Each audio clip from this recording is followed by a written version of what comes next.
Hi everyone, happy Friday evening. Welcome to another episode of Cook With Me TV. I have a wonderful guest here, Joyce from Grow Your Green Lifestyle.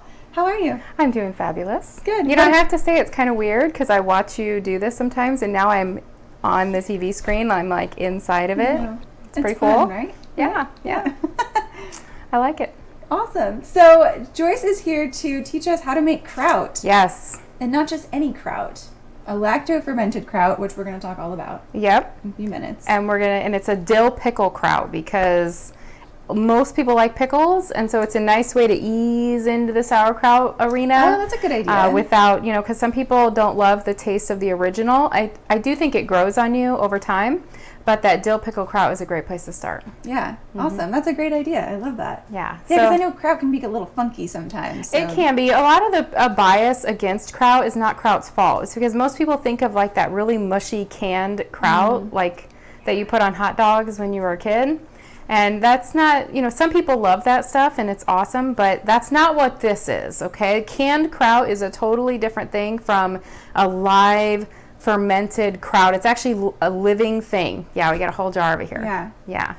Give kraut a chance. Yeah, give kraut a chance. Don't hold it against, your childhood experiences. Don't hold that against what we're going to be showing you here tonight, because fresh fermented kraut, a living kraut, it has so many health benefits. It's chock full of vitamins and minerals. It's got lots of fiber that's so good for our digestive system. It's full of probiotics. Most people are familiar with the idea of probiotics these days. And we go out and we spend $30, $40, $50 a bottle on good quality probiotics.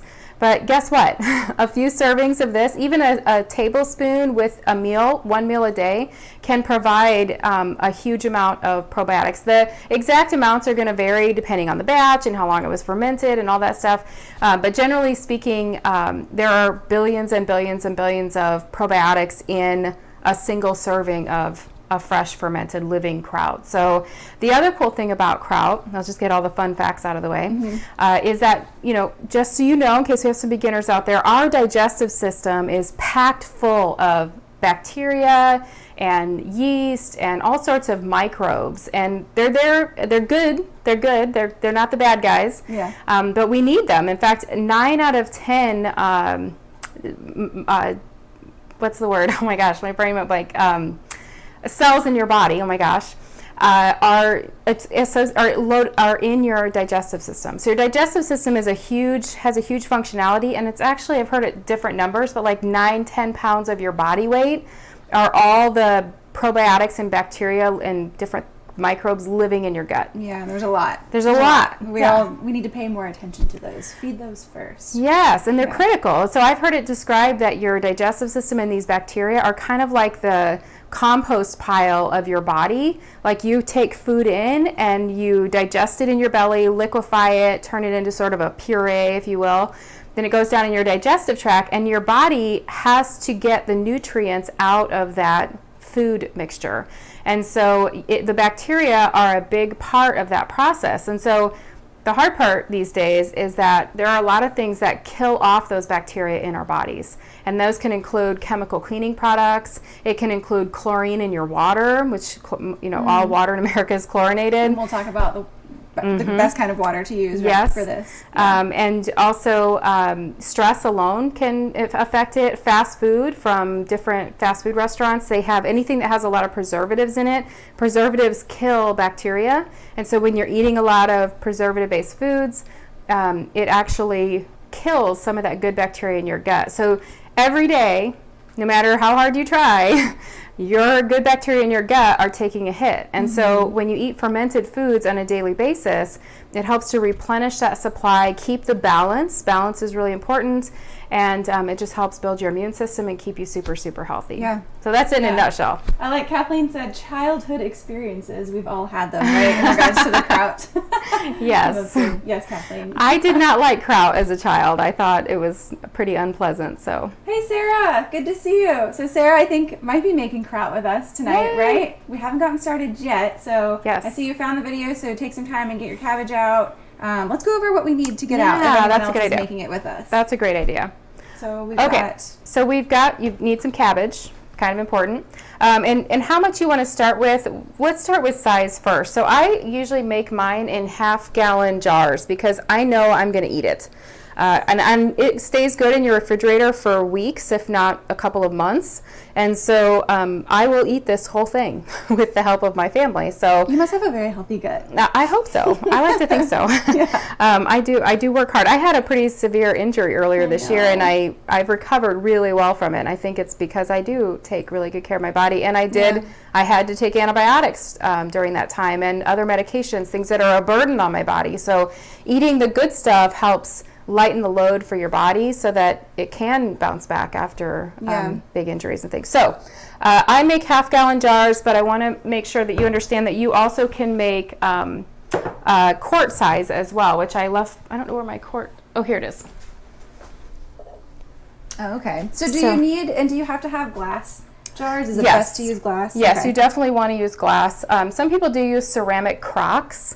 If you get super into this, there's like these German crocks that are really big they can hold huge amounts of kraut in them.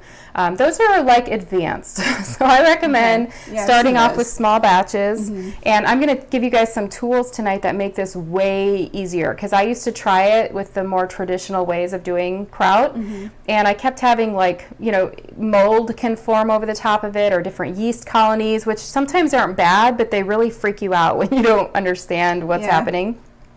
So I'm going to show you how to avoid all of that and keep it super simple. Awesome. So you need, if you're going to do a quart, you need about a head of cabbage. If you're going to do the half-gallon, you're probably going to need 2 heads of cabbage, roughly speaking. I know it's not an exact science. In fact, nothing we do here tonight is an exact science, so just roll with it, okay? We like that. We like that. We do use some recipes sometimes on Cook With Me, but for the most part, we like to experiment and just kind of wing it. So wing it. Like I need a t-shirt, so it's just wing it. Yeah. So you've got your head of cabbage. You need a quart size or a half-gallon canning jar.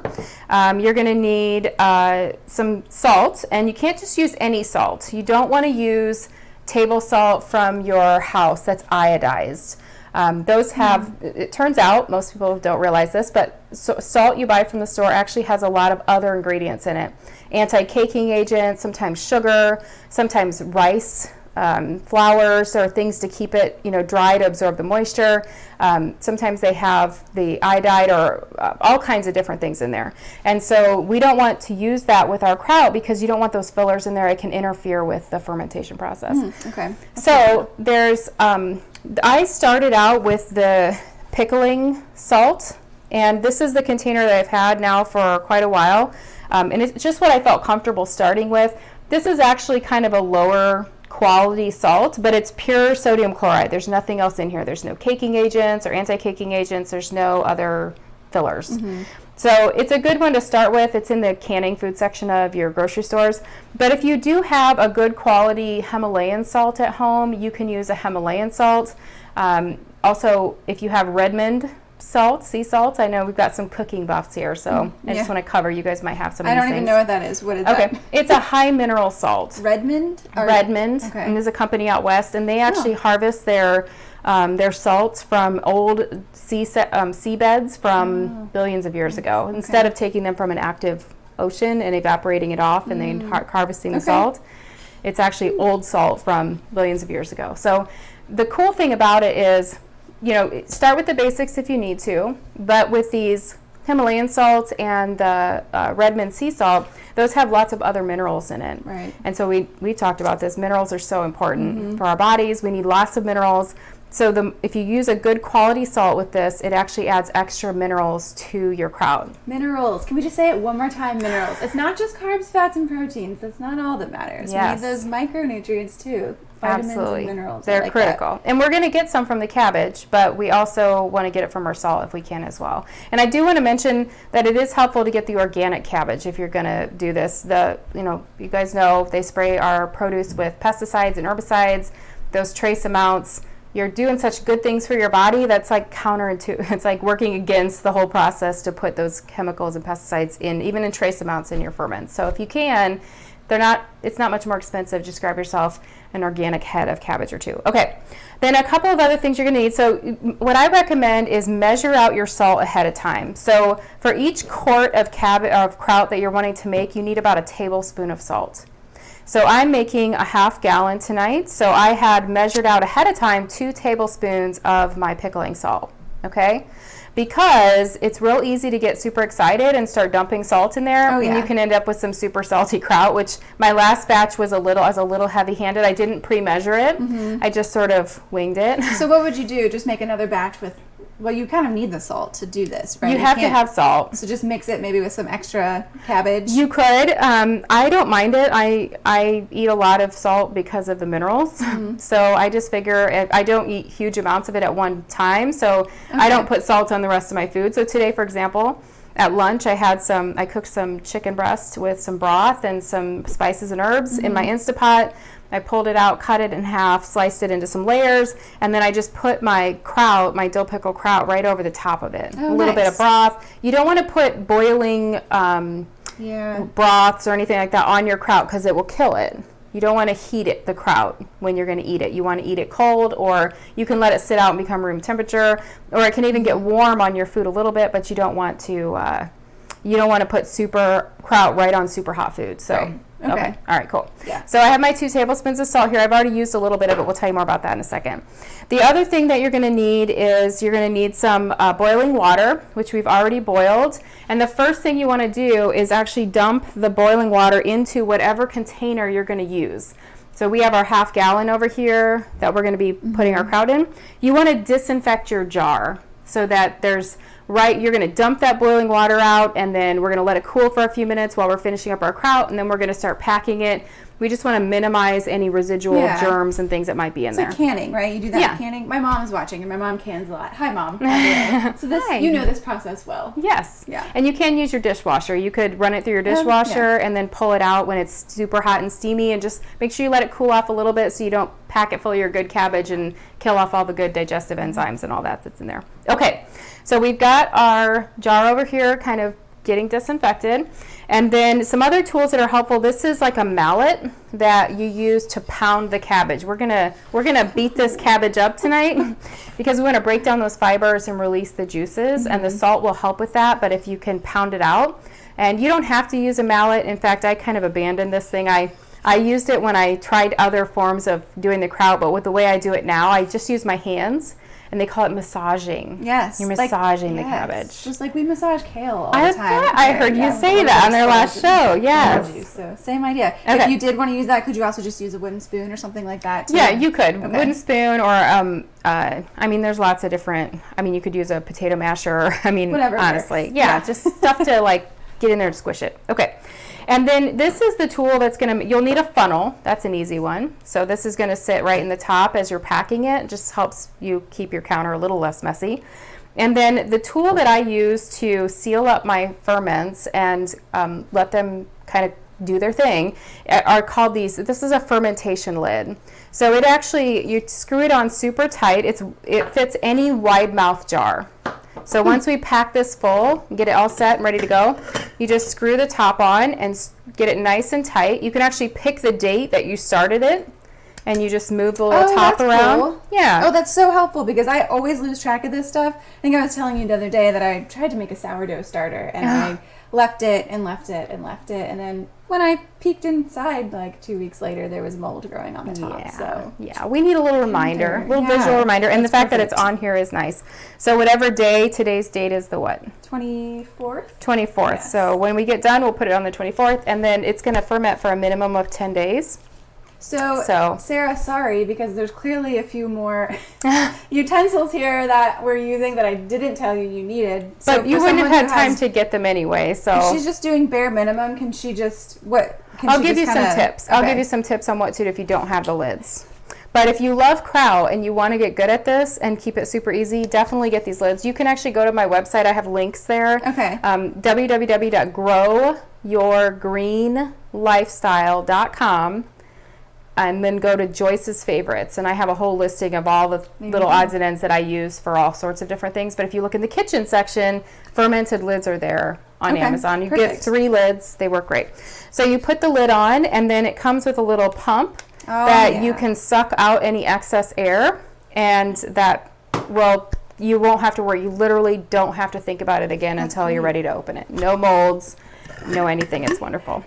Okay, so I have 2 of those lids, and then another thing that can be super helpful is called pickle pebbles. And again, these are just something you'll want to pick up from Amazon, and they are glass weights that fit inside of the canning jars, and you use them to push down the cabbage so that you don't want anything above the water. Right. It has to be submerged. So That's this will brilliant. help. You have all of the things. I have all the things. This is great. Yes. So some other extra stuff. You could just do caraway seeds if you want a basic kraut with no extra flavors, but we are doing a dill pickle kraut tonight. So I do have a bottle of dill. And I have a whole little bowl full of chopped pickles. So these are just baby pickles. We got the Costco size jar. There's no certain amount. If you like pickles a lot, add more pickles, and if you don't like a lot of pickles, then add less pickles. It's pretty whatever you want it to be. Yeah. So when you look at my jar here, you guys might be able to see those are all pickles. They look like jalapenos in there, but they're pickle chunks. Yeah, I thought they were jalapenos at first. Yeah. She likes a spicy kraut. No, I don't like spicy. Okay, so let's go ahead and get started. Yeah. So the first thing that you want to do with your cabbage is you're going to pull off these first outer leaves. Okay, so you can see it's beautiful, right? It's got these big fresh leaves. You're going to pull them off, try to keep them whole, and don't throw them away because you're going to use them. Okay? And you just want to pull off, there's no like certain number, pull off any of them that look damaged, beaten up, if there's a bunch of mud or dirt on them, anything like that. You want to get it down until there are fresh, beautiful leaves with no damage, no mud, none of that stuff. Okay? So I'm just going to pull off the outer 3 leaves. So you guys can see I've got 3 big leaves here. Now hold on to these because we're going to use them at the end. Okay? So we'll just set those off to the side. Okay, so now you have your cabbage sitting here, and at this point it's pretty basic. You're gonna cut and core this cabbage. So pull off the end piece, and then you're gonna cut it in half. Now you have some options here. I like to use a food processor because it's faster, it's a little more efficient. It gets it to all really consistent sizes. And the bigger the chunks of cabbage, the longer it needs to ferment. Oh, that makes sense. Yeah. Okay. So if you get them to consistent smaller sizes, then you don't have to worry about, parts of it not being quite fermented and other parts being done and turning mushy. So I can see why the food processor really helps with that. It does. But if you're not using one or you don't have one, you could simply mince it, right, with your knife. Okay. Yep. And we had a hand crank. It's like a food processor, but it was a hand crank. And we used that for quite a while before I discovered the joys of electric food processing. So I just cut it into small chunks, whatever your food processor can handle. Sarah, are you working with a food processor or are you doing this all by hand? Just curious. Yeah. Colleen is saying hi, Doug. So just go ahead and cut the whole cabbage up now so that it's all ready to go. And you can just feed it into the food processor. Can I go ahead and put some in there? Please, yes, that'd be These lovely. chunks here? Yep. Yeah, probably not safe to reach over you like that. That's okay. I held still.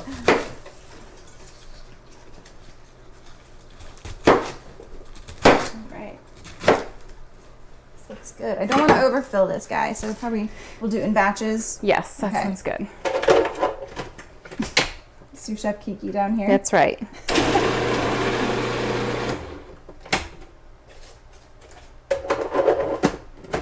Can you over pulse it? You could if you get it too small, and then it could ferment really fast, and then you could end up with a little bit softer. If you like a soft kraut, the smaller pieces you mince it, the faster it's going to break down. The more like soft it's going to be.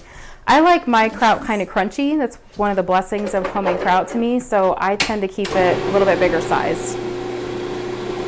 I think I might be doing it a little too small because some of it's just not blending up. Let's pull out the big ones, And then over here, while she's doing that, I have the bowl. This is a cabbage head that we did earlier. So I minced it, put it in the food processor, and then I salted it. So about half of my salt, every time I pull out a batch from the food processor, I just lightly salt it.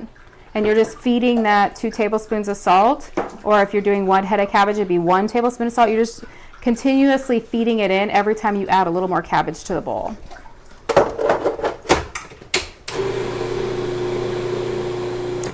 It would probably help if we took out the stuff that's in there. Okay, let's It's do not that. making room for it.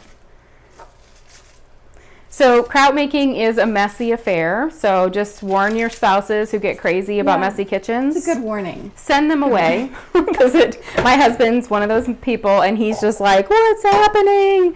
You'll find cabbage chunks like in your sink and all over your countertops, and you know, it's okay. You just have fun with it, and Your then floor. and you clean it up afterwards. Yeah. You know. Your dog can help clean up the floor. That's right. Well, and you've got to have a trusty pet around because they will love chewing up the cabbage. It'll be great. Okay, let's try this again. Here, I'll break these up a little bit more. I didn't do that last time. Yeah. This is Hey, fun. Miriam. Good to see you. Hey, Jackie.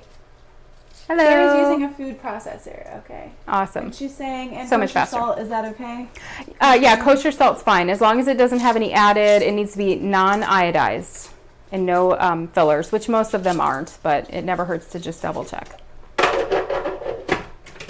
All right.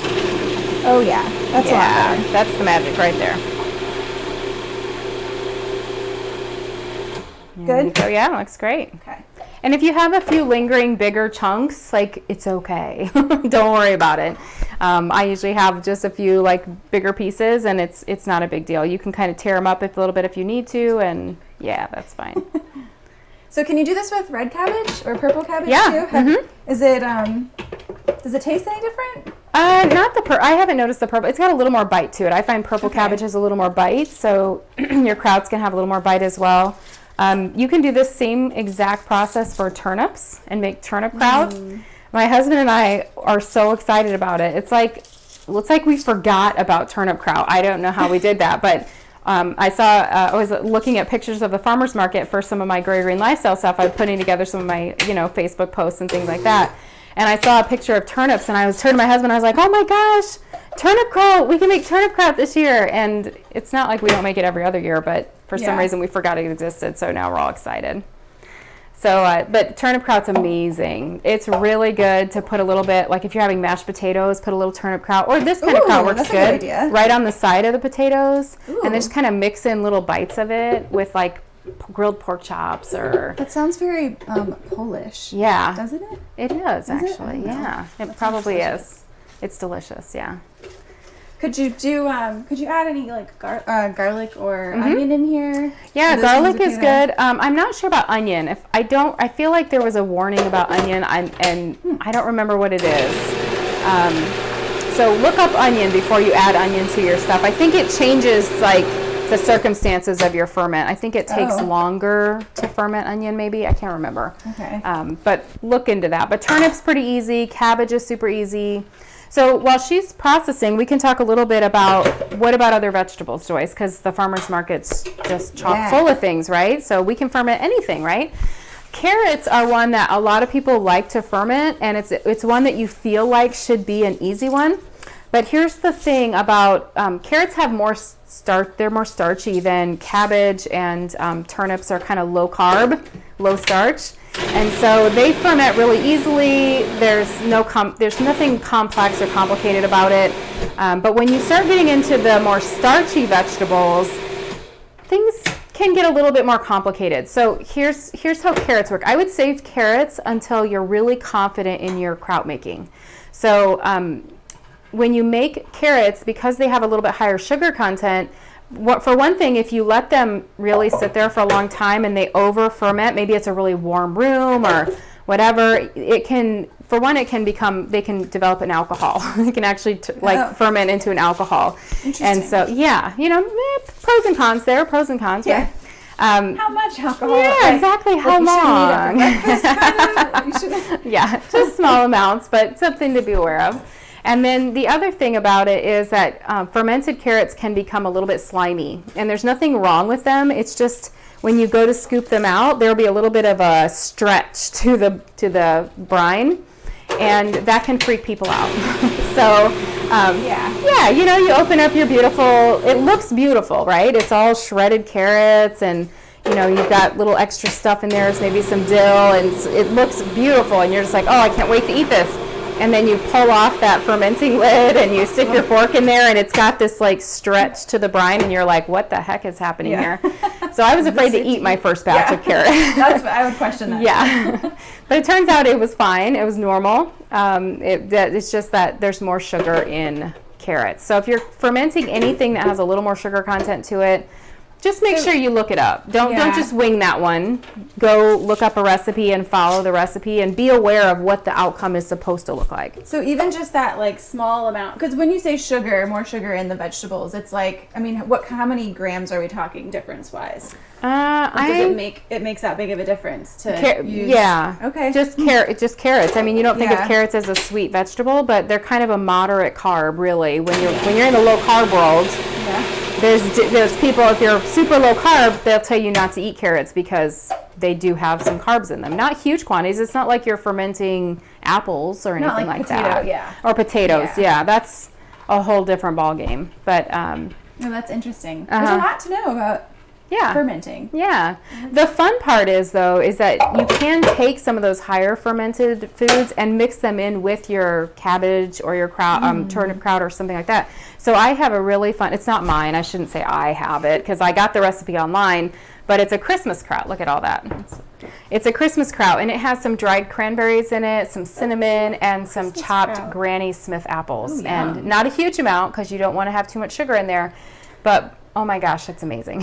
It's so good. Myrna Johnson is saying no thank you. No thank you? I'm not sure what, she said that too, but is it the kraut maybe that you're not really Or the slimy carrots. Or maybe the slimy carrots. That's probably what it was. Okay, so we have this big beautiful bowl of cabbage here, and so I'm just going to take the rest of our salt. Now normally I would be adding the salt kind of as we're processing, but we didn't do that, and that's okay. It's no big deal. So we add some salt. Don't just dump the salt right on top and be done. Just sprinkle some over the top of it, and then you're going to stick your hands in here. Oh, yeah. And this is where the messiness really comes in. Get to massaging. We're massaging. We're gently massaging the carrot or the cabbage. It almost looks like coleslaw. Like I don't know, like Southern style coleslaw. Absolutely. Where it's diced up real finely and... So as I'm massaging this, I'm really developing some juices in here. So I don't know if you guys can see that, but can you see how it's kind of pouring out over my fingers? It's a little white and foamy. Mm-hmm. Oh yeah. Okay, see it running there? Yeah, lots of juice. That's what you want. So just take your time with it. You don't have to, you don't want to rush through this process. The more you do it now, what can happen, and I know this from personal experience, is when I've rushed through it before and I don't really let it get those juices out, when you put it in the jar and you stick that lid on it, and then sometimes you don't, because you didn't let the juices come out, you end up adding extra brine. And then what happens is a lot of that brine, as more and more juices come out, it will pop through that little seal at the top, and you'll have juice run out onto the countertop. Okay. Which will probably happen a little bit anyway. I always put my jars on a folded up towel and put them on like a counter out of the way somewhere. You don't want them in direct sunlight. You don't want them anywhere that's too hot or too cold. Especially in the wintertime, you don't want to stick these out in the garage, because the colder the temperature, the slower the ferment. Did you say 2 tablespoons of salt with 1 head of cabbage? 1 tablespoon for a single head of cabbage, or a quart. Okay. A single head of cabbage should do about a quart of kraut, and that's 1 tablespoon of salt. Okay. I'm doing a half gallon, which is 2 quarts. And that's roughly 2 heads of cabbage. I'm probably going to have a little extra. Mm-hmm. That usually happens. Okay. And that's why I brought 2 lids, and I have an extra smaller jar. When I did 2 heads of cabbage for my last batch on my website just a week or 2 ago, this batch I'm sharing, I just opened it today actually.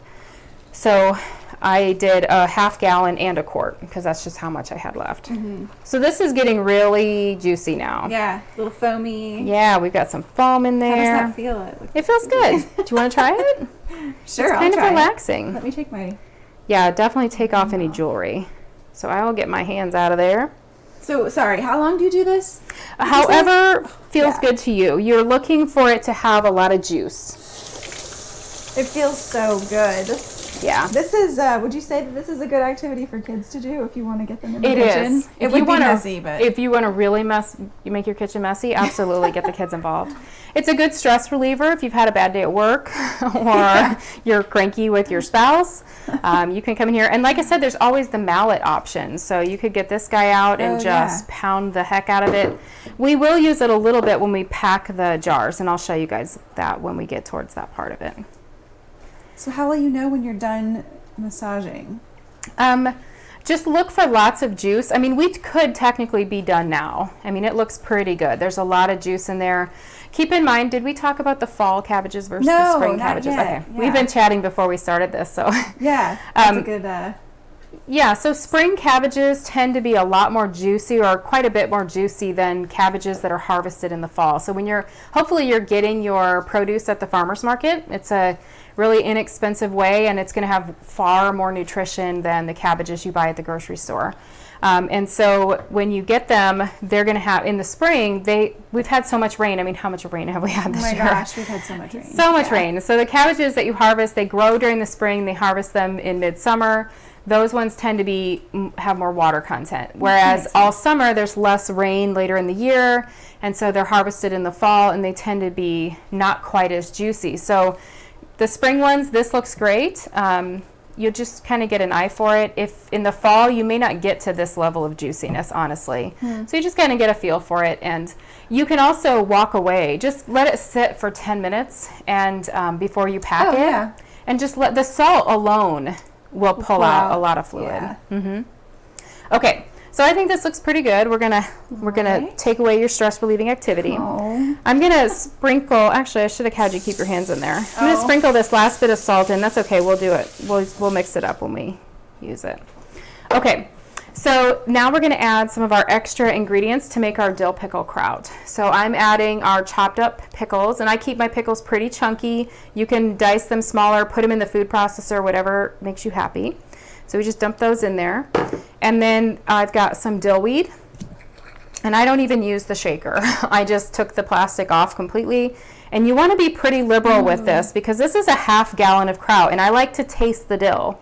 So I'm going to be pretty liberal with it.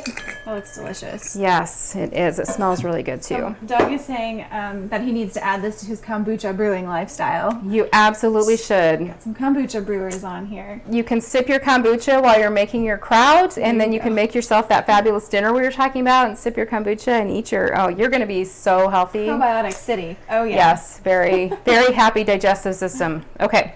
So we're going to mix this up, and let me think before we do this if there's anything else we should do. So we're basically ready at this point to go ahead and pack the jars. So before we start mixing it and get our hands all messy again, I'm going to come back here. Now this jar has had boiling water in it, okay? So I want you to be careful, because I've hurt myself before. Burned yourself? Yes, I did. Trying to hold. Well, the thing is that the top of the jar right now isn't that hot. I can touch it. The problem is when you start dumping the boiling water out, then that boiling water reheats that top of the jar pretty easily, and then it gets really hot really quickly. So I'm just going to grab it by the sides and very carefully dump out the boiling water. Tim Johnson is on. Hey, Tim. He said he wished he was streaming tonight. He's been in the mood for some good kraut. Ooh, yay. Maybe I'll bring you some. Bring it down next time I see you. Yeah. Okay, so we've got our jar, and we'll bring it over here, and it's going to cool off. We're just going to let it cool off for a minute while we finish this last couple details of prepping, okay? All right, so we're going to mix it up, and we've got our funnel. Go ahead and put your funnel in the jar. Can you guys see that okay? Perfect. Okay. Excuse me. So we're going to do one last dip in the pool with our hands. Mix it all up really thoroughly. So those pickles and all that dill. You could, like we said, you could do caraway. You could do ginger. You could do the fresh chunks of ginger and garlic and just mince them up. Or you can use the dried herbs as well, whatever you prefer. It smells so good. Yeah, makes you want to eat it right now, doesn't it? Yeah, and I love the dill flavoring that we've got going on here. Good stuff. Nice and fresh. Great for springtime. Yeah. Okay, so now it's all thoroughly mixed. You guys see that? And then I'm just going to start taking up scoops of it, and I'm going to start feeding it into the jar. This funnel keeps it from falling out on the counter and making a big mess. So now I see. It's, yeah. Yes. And very again, helpful. I bought this funnel with a canning kit like 5-6 years ago. And I know I want to get a stainless steel one, but I can't bring myself to throw out something that is not broken and it still works. And so I'm still using it until it dies, and then finally I'll get a new one. So yeah. when you get down to the bottom, it's going to get super juicy, so just try to hold on to it and get it in there. And once it's about 3/4 full, you're going to start using your pounding mallet. Ah. So this, you need to get as much air space out of this jar as you can. Okay. So we're just packing it in. You can push it down as far as you want, really pack it in at the bottom, make sure there's no air pockets in there. So is it the air that would allow other bacteria and things to grow on it? Is that what we want to do? Potentially, but also it just creates headspace later on, because eventually that's going to settle, and then Okay. you're going to end up with an air bubble at the top. And that anytime you have an air bubble, we're trying to get rid of any air bubbles. That's what the airlock is for. Okay. And so the less, if you, yeah, it just means that down the road you could end up having something grow in there. It's unlikely, but we don't want to run the risk of it. So. Okay. But in the regular, without these lids, I did it with the those German, what do they call them? I just said it earlier. They're crocks. Oh, the ceramic crocks? Yeah, these big ceramic crocks, and they have a super small mouth, so you have to load all the kraut in there, pound it down. Okay. But then there's this huge headspace, and there's no way to make it airtight, except that you can close the lid, and it sort of can create a seal, but it's not, you're never supposed to open it, so you don't know what's happening in there. Okay. So I put it in there and left it for like 3 weeks, and I ended up growing a bunch of exotic molds. Oh, And interesting. Okay. with headspace just creates opportunity for growth, Right. and I don't want that to happen, Right. so I try to minimize it. Speaking of German, Tim is saying that we should be using our best German accents. Oh no. Oh my gosh. I have many accents. You can ask my mother-in-law and my husband, but I don't know that I have a German one. Wow. Well, I'm going to let Ashley do the accents, and I'll be her American friend that is coaching her through the process. Okay. So here's where your cabbage leaves are going to come in. So you just want to pick a cabbage leaf that's in pretty good shape, hopefully not wilted or tore up too badly, and you can rinse it if you need to. Yeah, this one looks pretty good. I'm so curious to see what we're doing with these cabbage Yeah, leaves. you're going to love it. Do you know where that knife went? Oh, yes. Okay, so remember what we said. We don't want any of our cabbage exposed to the air, okay? So we're going to use this as a seal to push the cabbage down into the brine and then we'll put the glass weight on top of the leaf. Oh. But obviously this is a really big leaf, right? So, I mean, to pack this whole thing in there would be hard. So what I want you to do is we're going to cut out the stem here, the hard fibrous rib of the leaf. So all you do is just trace out with your knife that stiff part and break it off. Okay, so sorry, I keep losing the camera. So it's gone, and now I have my leaf here, all ready to go. So that's a pretty small opening, even with a wide mouth, so I'm actually just going to pull this in half, and we're going to press this leaf. I'm even going to trim it up a little bit to kind of make it ideal for the size of that opening. Because you don't really want too much hanging out then. No, because the more, it just makes it harder to pack in there, and yeah. So you kind of want to shape it to whatever works best for you. How's it going, Sarah? Does that look good? You guys That with looks it? good. Okay. So we're just going to pack it down in there, and we want to push down, and you'll see the juices rise up. Can you guys see that? Oh, yeah. Now cabbage is starting to rise up too, and I don't want too much cabbage to rise up, so I'm going to try to be careful with it.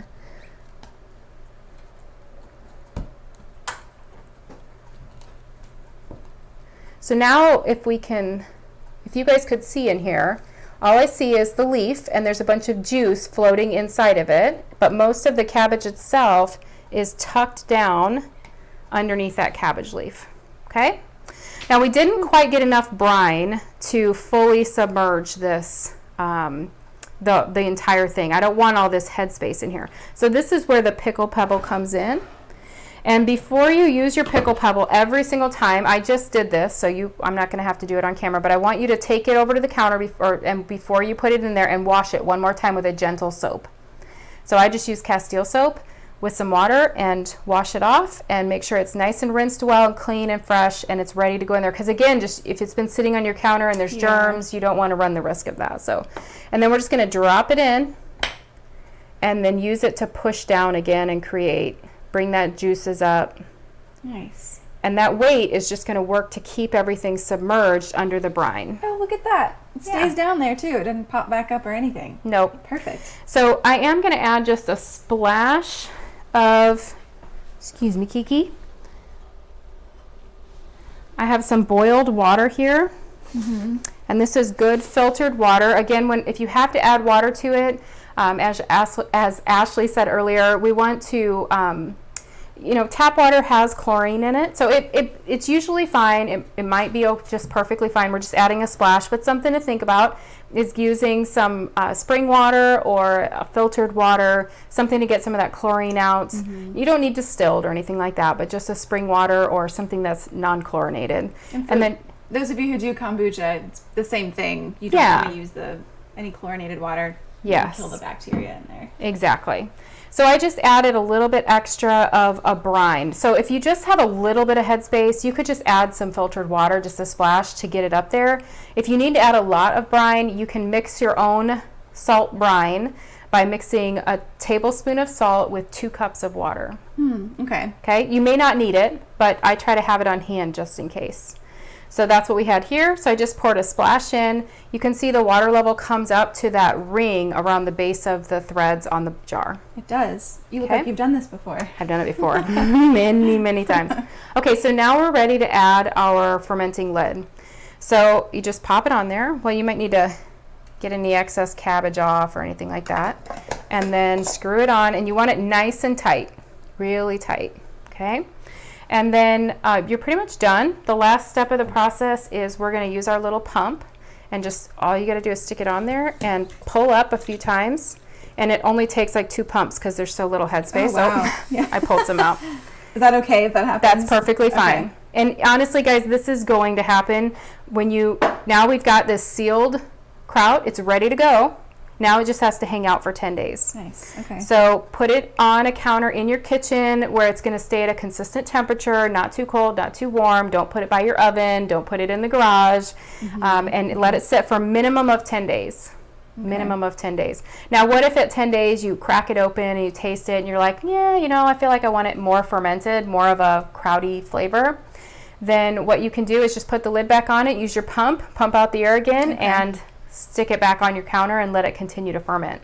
If it's where you want it to be and it's like tastes amazing and it's all krauty flavored, but it's got the pickles and you're like, yes, this is amazing, then you can pull out the pickle pebble, pull off that piece of cabbage and go ahead and toss that away, compost it or throw it away. You don't need it anymore. And then put a regular lid on it. This lid can be washed and put away. And then you just put a regular canning lid on it and stick it in your refrigerator. And it will keep in your refrigerator for, theoretically for months. Okay. It really lasts a long time. The longer it stays in the refrigerator, it will continue to slowly ferment. And you actually get different strains of bacteria and yeast based on how long it's been fermenting. Okay. So it actually changes in flavor, and the cultures will change over time. Yeah, that's so interesting. It I would is. love to measure that. I wish that I had a little kit that could measure the bacteria that were in it. It would be cool. So when you guys think of probiotics, a lot of people think of like yogurt, or you buy probiotics in the store. Think about, like, typically if you look at the labels or if you look at yogurt, it contains like 3 to 5 strains of probiotic, which is cool, right? These have around 28 on average different strains of probiotics. 28. Pretty amazing. Yeah. And when we talk about probiotics in gut health, it's really that variety of probiotics that are in the gut, not necessarily just having a couple here and there. And of course, the science, we're still uncovering all of the health benefits related to gut health and probiotics. So we don't know all of the things yet about it, but we do know that variety is important. Yeah. And they have tied specific strains of bacteria to specific health benefits. So it's really interesting. Yeah, and one more super cool thing, because I kind of geek out on this stuff, is so there's actually different kinds of probiotics. Like different strains of bacteria have different life, like different ways of affecting our gut. So yogurt, probiotics, the bacteria strains in yogurt tend to be what kind of they're referred to as like transient probiotics. They're good bacteria that move through our gut, and they're really good at like sweeping out bad things, like Activia, right? It's promoted to like keep things regular, keep your digestive system moving. Yeah. And so that's what those bacteria do, is they keep your digestive system moving and keep your they describe it as like sweeping the digestive tract and just getting rid of the junk and keeping everything moving. Whereas with Kraut, these strains of bacteria tend to, I like to say that they like to move into your gut and like build homes and have babies. Oh. Like they want to stay there. I like those. Yeah, they're not moving through the system. They will help with like, bowel movements and all that fun stuff, but they're really there to replenish and regenerate your gut health. And so if you get into the gut health world, or for some of you that maybe are working in this field already for your own health, if you need to rebuild your gut health, maybe you had a lot of antibiotics, maybe you had some health problems, maybe you're struggling with some gut health issues, consuming these kind of probiotics is going to help replenish and build your gut health over time, whereas yogurts are just they're just different. They're good, but they're not going to be as helpful if you're trying to really build and protect your gut health. Yeah. I get all into it. I know. Cool. Well, it's very interesting. And you have are these two of your kind of go-to books for? Yes. So we have, and guys, it's pretty simple process. So the first few times you do it, don't worry about the books too much, because they can get way into detail and it can get really overwhelming, and they can start suggesting all sorts of exotic ways of doing this. So, and they don't tell you about the tricks like the lids. They tend to go with the more traditional ways of doing things. But if you do get into this and you're loving it and you're like, man, I just want to bring ferments into my life, I want to know more about this, I want to do more, this is a great book. Wild Fermentation has all kinds of fun recipes and ideas, and they get into all the other vegetables and what to keep in mind about those. And then the one that I really like is, it's kind of like Fermentation for Dummies, although they don't call it that. But it's just a little bit lighter read. It's real easy and it's really fun and informational, and it's called The Essential Book of Fermentation. So yeah, it's kind of cool. And everything. That's right. So I have to tell you guys, I hope you don't mind. No. I just published my guide. So if you don't know much about me, I'm Joyce Day. I'm the founder of Grow Your Green Lifestyle, and I really believe in helping people learn how to protect their health, and in small, simple ways. And so I believe in fresh foods. I believe in farmers markets and buying your food locally, not because it's good for the environment or because it supports local communities, although it does, but because the food that you get from the grocery store, fresh produce, has often been sitting there for weeks or months before it is sold to you. And it has far less nutrition than what you're going to get from the food at the farmer's market. So you want your food to have been picked within the last couple of days when you eat it, ideally. And so I'm a huge proponent for the farmer's market and fresh food. And I just published my Jumpstart guide to fresh food. So I actually went and researched all the local farmers markets, all of the local organic farms, all of the CSAs, the natural grocery stores in the whole Peoria, Bloomington area. And you can download your very own copy of this guide that all summer long you can tap into this resource. If it's a Tuesday afternoon and you want to make a salad for your work picnic at lunch on Wednesday and you want to have some fresh produce, you can look at the guide and say, oh my gosh, there's a farmer's market over in Morton tonight, and you can pop over there and get yourself some fresh produce. That's perfect. We will share the link in the comments after we get off here, so everyone can take a look at that. And it's a free download. It's a free download.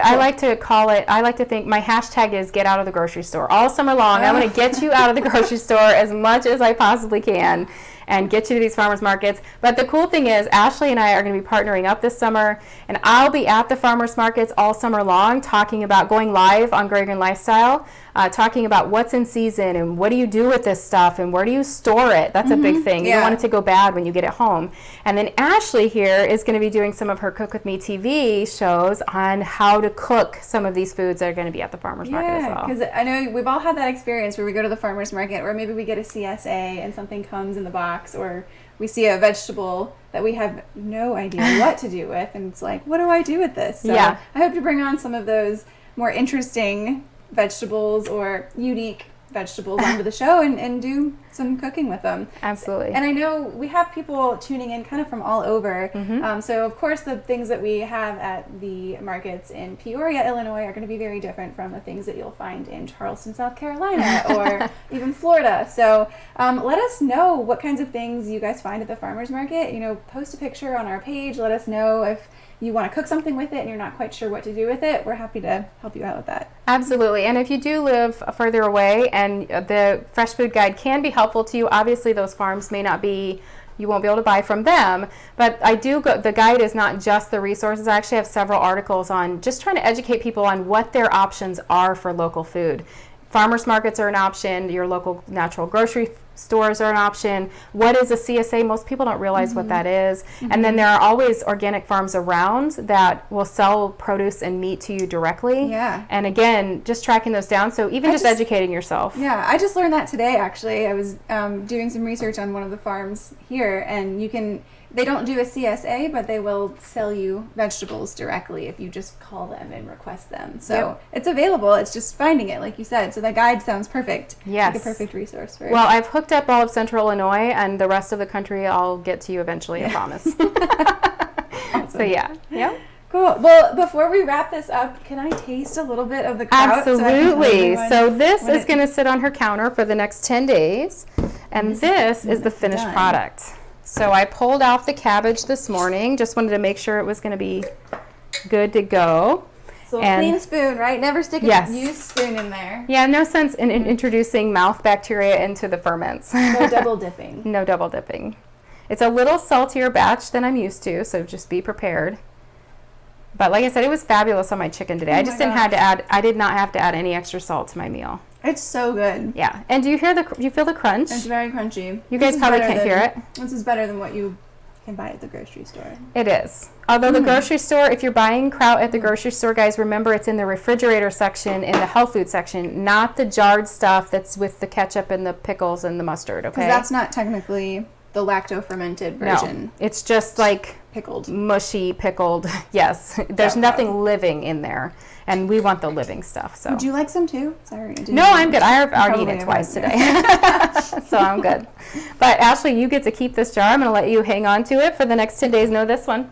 Oh, and then in 10 days, when it's all done, you can just oh my gosh, pull the lid off. And so I should just keep it on the date for today. And then I'll know that when it gets to math.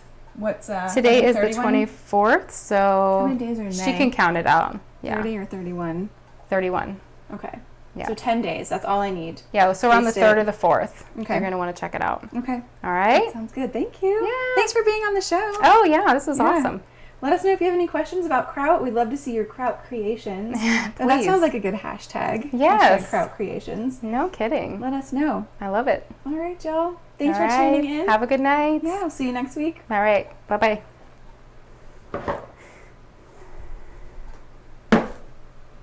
Okay.